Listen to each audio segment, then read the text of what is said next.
Hello friends, welcome to Bharathi Vizhigal. நம்ம எல்லாருமே குதிரைக்கு கடிவாளம் கட்டி விட்டாப்புல தங்கத்து பின்னாடியே ஓடிட்டுருக்கோம்.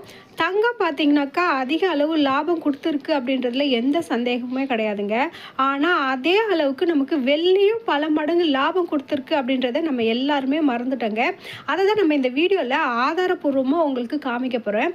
அது மட்டும் இல்லாமல் தங்கத்தோட விலை எட்ட முடியாத அளவுக்கு உச்சத்துக்கு போயிடுச்சு அப்படின்றதுனால மக்கள் எல்லாருமே பார்த்திங்கன்னா இப்போ வெள்ளி பக்கம் திரும்பியிருக்காங்க.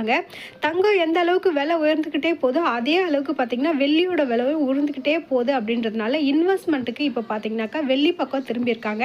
அதை எல்லாத்தையுமே ஒரு 3 நிமிஷத்தில் நம்ம இந்த வீடியோவில் பார்த்துடலாம். அதுக்கு முன்னாடி இப்போ தான் நீங்கள் ஃபஸ்ட் டைம் எங்கள் சேனலை பார்க்குறீங்க அப்படின்னாக்கா மறக்காமல் சேனலை சப்ஸ்கிரைப் பண்ணிக்கோங்க. பக்கத்தில் இருக்க பெல் பட்டனையும் கிளிக் பண்ணிக்கோங்க. அப்போ தான் எங்களோட வீடியோ உங்களுக்கு நோட்டிஃபிகேஷனாக வரும். வாங்க இப்போ நம்ம வீடியோக்குள்ளே போகலாம். இப்போ நான் உங்களுக்கு ஒரு பில்லு காட்டுறேன். அந்த பில்லில் வந்துட்டு வெள்ளியோட விலை எவ்வளோ இருக்குது, தங்கத்தோட விலை எவ்வளோ இருக்குது அப்படின்ற அன்னைய தேதியில் எவ்வளோ இருக்குது அப்படின்றத முதல்ல பார்த்துடலாம். இந்த பில்லு பார்த்தீங்கன்னாக்கா 2013 என்ஏசி ஜுவல்லரில் நான் ஒரு நகை வாங்கியிருந்தேன். இந்த பில்லில் பார்த்தீங்கன்னா தங்கத்தோட விலை, வெள்ளியோட விலை, பிளாட்டினோட விலை இது மூணுமே கொடுத்துருக்காங்க. அன்னைக்கு கோல்டு ரேட் 1 கிராம் எவ்வளோன்னு பார்த்தோம்னா 2833 ரூபா. அதே பாருங்க சில்வர் விலை பார்த்தீங்கன்னாக்கா 46 ரூபா போட்டிருக்கு. இன்னைக்கு ரேட்ல தங்கத்தோட விலையும் சில்வரோட விலையும் ஒரே மாதிரி தான் விலை உயர்ந்துட்டு வந்திருக்கு அப்படின்றது உங்களுக்கு தெரியும். இப்போ நம்ம 2013 ஒரு 10 கிராம் கோல்டு வாங்கணும் அப்படின்னா நம்ம ஒரு 28,000 வச்சோம் அப்படின்னாக்கா நம்மளால வந்துட்டு 10 கிராம் தங்கத்தை வாங்க முடியும். ஆனால் இன்னைய தேதியில் பார்த்தீங்கன்னா 1 கிராம் தங்கமே 10,000 தாண்டி போயிடுச்சு. அப்படின்னால 10 கிராம் தங்கம் வாங்கணும் அப்படின்னாக்கா நம்ம 1 லட்சத்துக்கு மேலே வச்சோம்னா தாங்க நம்மளால தங்கம் வந்து 10 கிராம் வாங்க முடியும். கிட்டத்தட்ட 3 மடங்கு அளவுக்கு விலை வந்துட்டு உயர்ந்து போயிருக்கு. அதே அளவுக்கு வெள்ளியும் நீங்கள் பாருங்க. அன்னைக்கு 1 கிராம் வெள்ளியோட விலை பார்த்தீங்கன்னா 46 ரூபாய். ஒரு 100 கிராம் நம்ம வெள்ளி வாங்கணும் அப்படின்னாக்கா ஒரு 4,600 ரூபாய் இருந்ததுன்னா நம்ம 100 கிராம் அளவுக்கு வெள்ளி வாங்கிட முடியும். இன்னைக்கு 1 கிராம் வெள்ளி பார்த்தீங்கன்னா 120 ரூபா, 130 ரூபா அந்த அளவுக்கு போயிடுச்சு.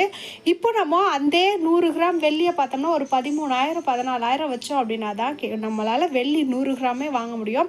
இதுவும் பார்த்தீங்கன்னா தங்கத்தோட அளவுக்கே கிட்டத்தட்ட 3 மடங்கு அளவுக்கு விலை வந்துட்டு உயர்ந்துக்கிட்டே போயிருக்கு. ஆனால் நம்மளோட பார்வைகள் எல்லாமே பார்த்தீங்கன்னா தங்கத்து மேலே தான் இருந்துச்சு. யாரும் வெள்ளியை நோக்கி இன்வெஸ்ட்மெண்ட்டுக்காக போகல.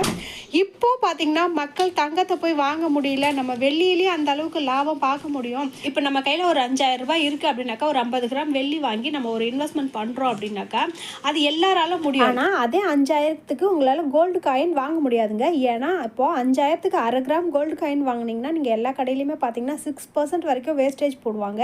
1 கிராம் கோல்டு காயினுக்கு தாங்க வேஸ்டேஜே வந்துட்டு இருக்காது. அதனால 1/2 கிராம் நம்ம கோல்டில் இன்வெஸ்ட்மெண்ட் பண்ண முடியாது. 1 கிராமுக்கு மேலே இன்வெஸ்ட்மெண்ட் பண்ணோம்னா தான் நம்மளால அது இன்வெஸ்ட்மெண்ட் பர்பஸ்க்காக வந்துட்டு யூஸ் பண்ண முடியும். அவ்வளோதான் ஃப்ரெண்ட்ஸ், வீடியோ பிடிச்சிருக்கு அப்படின்னா மறக்காமல் சேனலையும் சப்ஸ்கிரைப் பண்ணிக்கோங்க.